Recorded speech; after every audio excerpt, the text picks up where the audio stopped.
Selamat pagi sahabat Radang Kumku. Seperti biasa hari ini kami kembali membaca berita yang terdapat di koran hari ini edisi Jumat 11 Juni 2021. Nah, beberapa menit ke depan kami akan menginformasikan kembali apa aja berita yang terdapat di koran hari ini. Nah, sebelum lanjut kami minta untuk bantu selalu like dan subscribe-nya di channel YouTube kami Radang Kumku dan follow Instagram kami di Harian Radang Kumku karena setiap hari kami akan menyajikan berita seputar Kabupaten Kumku dan sekitarnya.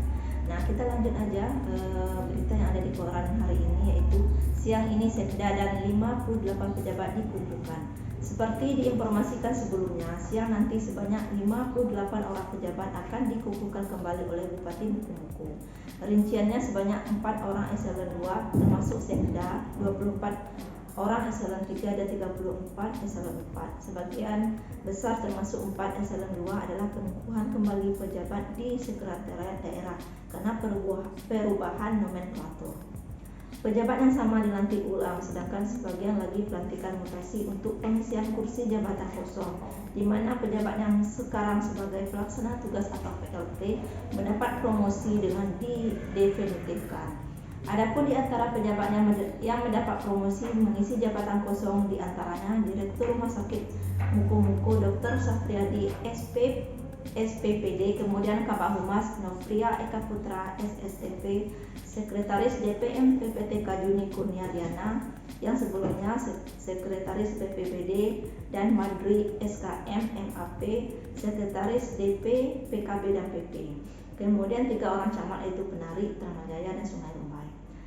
Sekretaris BK PSDM Mukomuko Edi Suntono SH mengatakan sesuai jadwal pukul 13.30 WIB siang ini dilakukan pengukuhan 58 pejabat, di mana beberapa pejabat di sekretariat daerah dikukuhkan ulang oleh Bupati karena adanya perubahan pada nomenklatur tugas dan tanggung jawab sesuai aturan dari pusat, termasuk Sekda akan dikukuhkan kembali oleh Bupati. Ini bukan mutasi atau pergantian lain orangnya tetap sama, hanya dikukuhkan saja. Nah, sebanyak 58 orang pejabat di pemerintahan Kabupaten Mukomuko dikukuhkan kembali oleh Bupati Mukomuko. Yang sebelumnya sebagai PLT dikukuhkan menjadi definitif. Nah, dengan adanya pengukuhan ini diharapkan dapat memberikan pelayanan terbaik untuk masyarakat Kabupaten Mukomuko.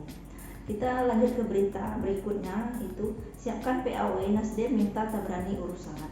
Guna memastikan hak suara masyarakat melalui Partai Nasdem di DPRD Mukomuko tetap diperjuangkan. Pengurus partai yang dikenal dengan Gerakan Perubahan ini langsung bergerak mempersiapkan pergantian antar waktu atau PAW, di mana diketahui beberapa waktu lalu partai ini mendapat musibah anggota dewannya atas nama Busril meninggal dunia. Sebagai calon kuat pengganti Tabrani mantan Kades Pasar Sebelah, dihubungi kemarin Ketua DPD Nasdem Kabupaten Mukomuko Rahmadi AB mengatakan sekarang pihaknya tengah melakukan pembahasan persiapan untuk pengusulan PAW. Ia menargetkan secepatnya proses ini selesai sehingga Dewan Nasdem di DPRD Mukomuko kembali genap. PAW ini sendiri karena memang kondisi memaksa, di mana salah seorang dewan yang juga adalah tokoh Nasdem di Mukomuko lebih dulu dipanggil oleh kuasa. Karena salah seorang anggota dewan kita yang juga tokoh penting membesarkan partai ini meninggal, maka kita harus melakukan pergantian antar waktu. Proses ini sedang dipersiapkan, kita usahakan bisa lebih cepat selesai, kata Rahmadi. Mantan calon wakil bupati ini juga memastikan Nasdem berpedoman pada aturan pemilu dan undang-undang. Calon penggantinya yang diutamakan peraih suara terbanyak di bawah almarhum yaitu Tabrani sesuai dengan data awal hasil pemilihan. Namun tentu pengurus akan memanggil yang bersangkutan serta melakukan penelusuran untuk memastikan Tabrani masih tetap bersama Nasdem dan bersiap menjadi wakil partai di DPRD. Nah, dengan adanya pergantian antar waktu ini, yang sebelumnya anggota DPRD Mukomuko dari Partai Nasdem yaitu almarhum Busril, jadi Nasdem sendiri telah menyiapkan penggantinya yaitu Bapak Tabrani yang sebelumnya menjabat sebagai mantan Kades Pasar Sebelah. Dengan adanya PAW ini sehingga tidak adanya kekosongan Partai Nasdem, wakilnya Partai Nasdem di DPRD Mukomuko. Kita lanjut ke berita selanjutnya, masih di Halaman utama Korang dan Mukomuko. RSUD Mukomuko canggih tapi minim tenaga ahli. Rumah Sakit Umum Daerah Mukomuko saat ini memiliki berbagai peralatan canggih untuk mendukung pelayanan kesehatan.